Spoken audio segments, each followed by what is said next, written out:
Coucou tout le monde, aujourd'hui on se retrouve pour parler de Tadaima Okaeri, un manga en 2 tomes de Ichi Ichikawa, publié en France chez Boss Love IDP depuis juillet 2017 et chez Fusion Project au Japon. Donc pour mieux comprendre cette vidéo et toutes les informations sur l'Omegaverse, je vous conseille d'aller voir le début de ma vidéo Yes My Destiny en cliquant juste ici. Dans cette série, on suit l'histoire de Fujiyoshi Masaki et Fujiyoshi Hiromu, ainsi que de leur fils de 2 ans, Ikari. Donc, ces 3 personnages viennent de déménager dans une nouvelle maison, car dans leur ancien appartement, la relation de couple entre celle d'un alpha et d'un oméga n'était pas très bien vue et pas très bien acceptée. C'est ici que l'on suit leur petite vie, où l'on voit Ikari grandir et apprendre tranquillement.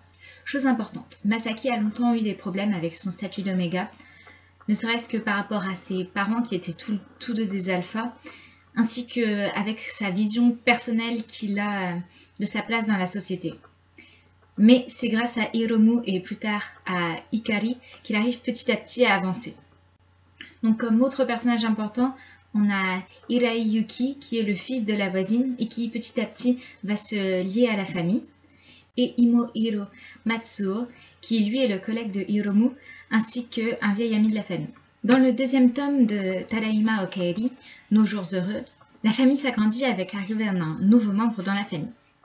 Masaki commence à avoir des doutes et à voir les choses d'un mauvais côté. L'arrivée d'un nouvel enfant le ramène à son statut d'oméga. Celui-ci commence à avoir peur que l'enfant soit également un oméga et que cela se passe mal pour lui comme cela a été pour Masaki. L'arrivée de la petite Hinata dans la famille va provoquer des situations fortes et de nouvelles émotions pour tout le monde. Cette famille sera de plus en plus liée. Au sujet de Yuki, le fils de la voisine, et de Matsuo, le collègue, on ne sait pas trop quelles sont leurs relations. On sait qu'ils sont proches, qu'ils passent beaucoup de temps ensemble, et certains plans peuvent laisser supposer qu'ils sont en couple, mais c'est très flou. Je trouve ça dommage que leur relation ne soit pas abordée. Peut-être un jour on aura une histoire sur eux, ce serait bien. Alors personnellement j'ai beaucoup aimé cette série, elle est très légère, c'est une histoire calme et mignonne.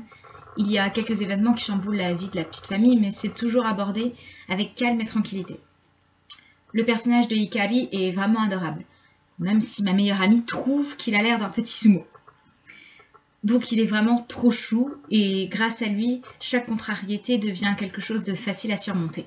Donc si vous voulez lire une petite histoire toute mignonne et vous décontracter, je vous conseille donc de lire Tadaima Okaeri. Donc c'est tout pour moi pour cette vidéo. Donc si cette vidéo vous a plu, vous savez ce que vous devez faire. Donc je vous dis à une prochaine fois, en espérant vous revoir sur ma chaîne. Matane!